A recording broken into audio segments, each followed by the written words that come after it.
Welcome to Princy recipe. இன்றைக்கி நம்ம பண்ண போகிற ஐட்டம் என்னென்ன பொருளெல்லாம் பார்த்தோன்னே கண்டுபிடிச்சிருப்பீங்க. எஸ், இப்போ இன்றைக்கி வந்து மல்லி, நம்ம குழம்புக்கு தேவையான மசாலா பொடி நம்ம அரைக்க போகிறோம். அதுக்கு தேவையான சாமான்கள் தான் நான் எடுத்து வச்சுருக்கேன். 1 கிலோ மல்லி எடுத்து வச்சுருக்கேன். இது வந்து நல்லா க்ளீன் பண்ணி 1 கிலோ மல்லி. 1 கிலோ மல்லிக்கு தேவையான வத்தல். இது வந்து நான் வந்து எடுத்திருக்க அளவு வந்து என்னென்னா 1 கிலோ மல்லிக்கு 80 கிராம் 80 கிராம் காஞ்ச மிளகாய் எடுத்திருக்கேன்.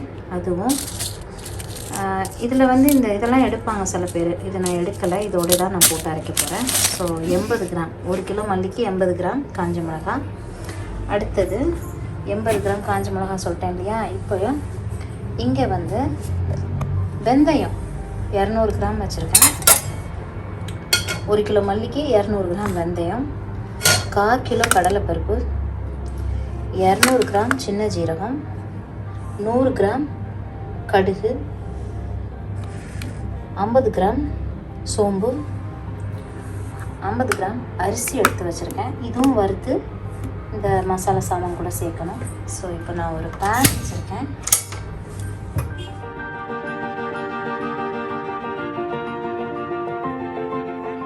நல்லா சூடாயிருச்சு.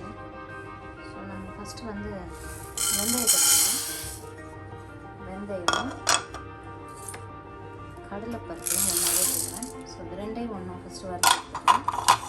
அதுக்கப்புறம் மீதி சாமான்லாம் கொஞ்சம் சூடு அதிகமாகிடுச்சு, அதனால் ஆஃப் பண்ணியிருக்கேன்.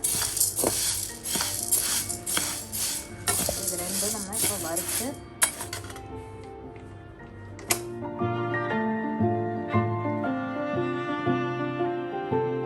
இந்த கடலைப்பருப்பும் வெந்தயமும் வறுத்தாச்சு.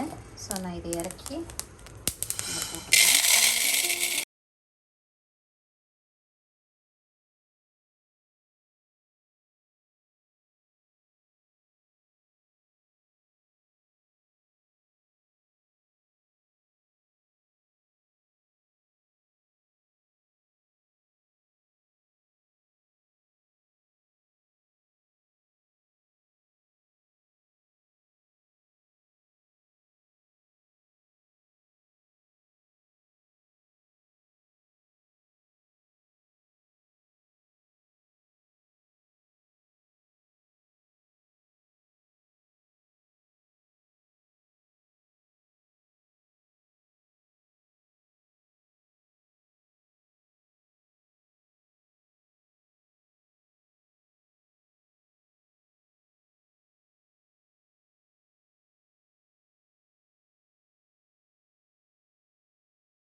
வச்சாச்சு. ஸோ இது ஒரு சைடில் வச்சுட்டு இனிமே நம்ம வந்து மல்லியை வறுக்கிற வேலை.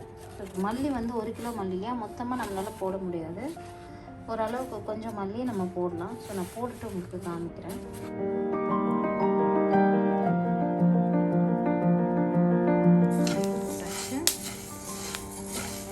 இப்போ இதையும் ரொம்ப தீர அளவுக்குலாம் இருக்க வேண்டாம், நார்மலாக கரெக்டாக போதும். சூடு கொஞ்சம் ஏறி இது பண்ணால் போதும். லைட்டாக சூடு ஏறி நம்ம கொஞ்சம் ரொம்ப கொஞ்சம்லாம் இல்லை, நம்ம மிஷின் இப்படி தான் அரைக்கிறதுனால ரொம்ப தேவையில்லை. அந்த மல்லி மற்ற சாமான்லாம் வறுத்து நான் வந்து மரத்தில் கொட்டி வச்சுருக்கேன். புடைக்கிற மரத்தில் எல்லா சாமானுமே மஞ்சள் எல்லாம் மிக்சிங் பண்ணியிருக்கேன். இப்போ இதில் இனிமேல் காஞ்ச மிளகாய் மட்டும்தான் நம்ம வறுக்கிற வேலை இருக்குது. ஸோ அது வந்து ஃபுல்லாக போட்டு வறுக்க முடியாது இல்லையா. ஸோ அது எல்லாமே நம்ம அப்படியே போட்டோன்னா நெடிகிடும். அதனால் கொஞ்சமாக ஒரு 2 ட்ராப் ஆயில் போட்டுக்கிறேன். பேனில் ஒரு 2 ட்ராப் ஆயில் போட்டுக்கிறேன், ஏன்னா நெடியேறாமல் இருக்கிறதுக்காக.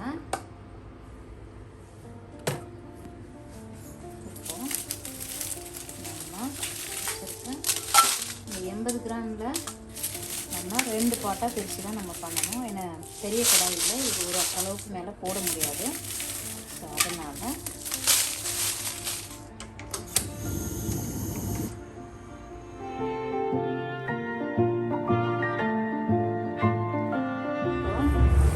நம்ம வத்தலும் வறுத்தாச்சு, மல்லியும் வந்து வறுத்து இங்கே இந்த மாதிரி எல்லா சாமானோட மிக்சிங்காக இருக்குது. நல்லா ஆற வச்சேன், அந்த மரத்தில் ஆற வச்சதுனால சீக்கிரம் ஆறிடுச்சு.